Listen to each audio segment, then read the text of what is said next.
Hello friends, today I am going to discuss with you the topic, is English a boon or curse for India?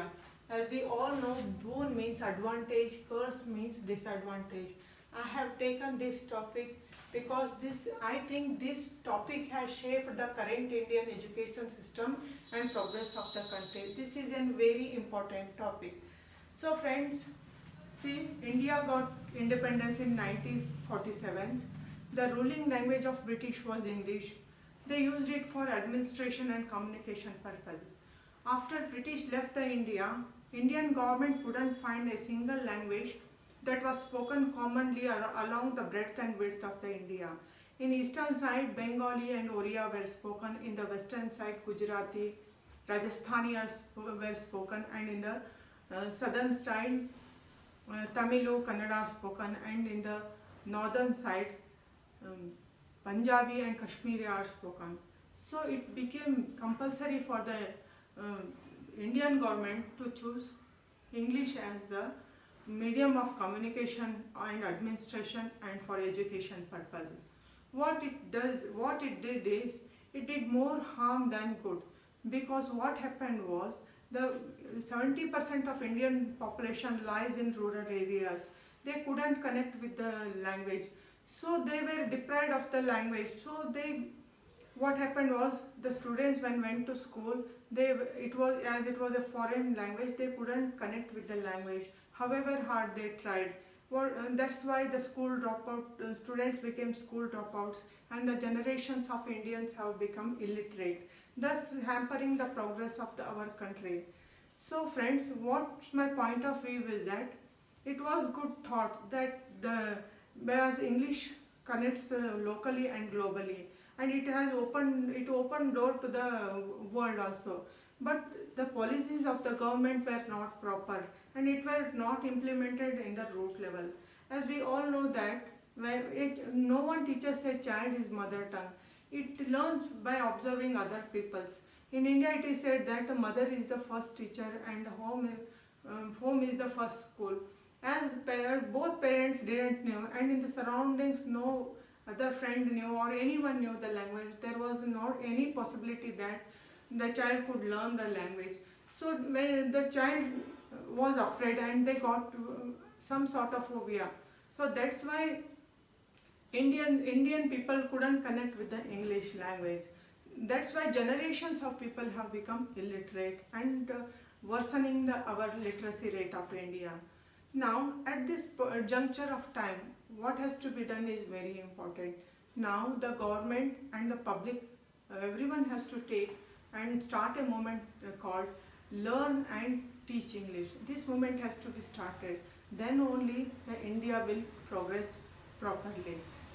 Friends, I have summarized here few topics, few points. I will explain it line by line.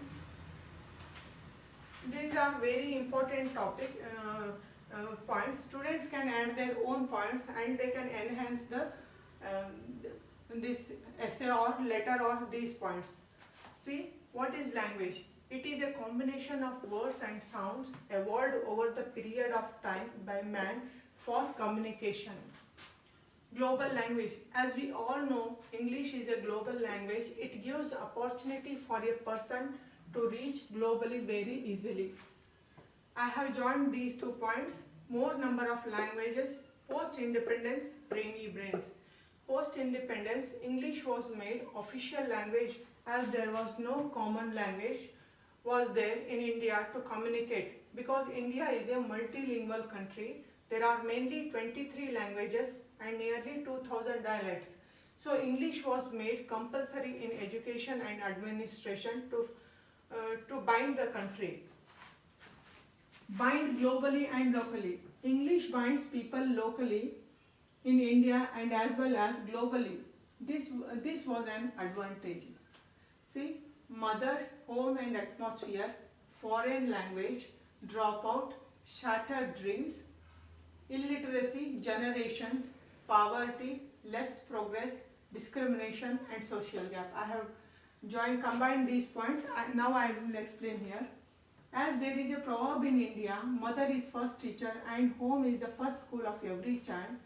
But as English is completely foreign language, there isn't any possibility that the mother or any member of the family knows the language. A child learns mother tongue by observing others speaking. No one teaches a child his mother tongue. As Indian population resides in countryside, they are totally disconnected from English. As the child goes to school, he gets afraid of English. However, However he tries, it becomes extremely difficult for him to connect. So he slowly starts bunking the classes and eventually he becomes school dropout. Some students reach till 10th standard but they badly fail in 10th standard and hence they put full stop to their education. Post independence, several generations of people have become illiterate, putting India into more poverty and hindering the progress. English has become status symbol. However, a student is bright, he has to face discrimination and become laughing stock. See these 2 points: basic problem, definitive steps, political, government and educational policies. Idea of making compulsory English was good, but proper definitive steps have not been taken to teach English. After 70 years of independence also, our government Educational Board of India and ignorance of educated mass towards their illiterate poor countrymen are the main cause of suffering. Now these 2 points you see: teachers' knowledge, teach through interactively and plays. Teachers' knowledge is also poor as they also come from same background. First, government has to give proper training to teachers. From primary class, English has to be taught as fun through interactive teachings like plays, debates, drama, essay writing and with many more innovative ideas. Lastly, curse can transform into boom. English language barriers should not stop from pursuing dreams. A collective effort has to be done to transform curse into boom. Hello friends, in this way I have summarized. I have done a great effort in making these points. I want you people to have better use of it and to concentrate on this topic and to focus, and all the Indians has to focus on this topic and try to resolve the issue. Thank you.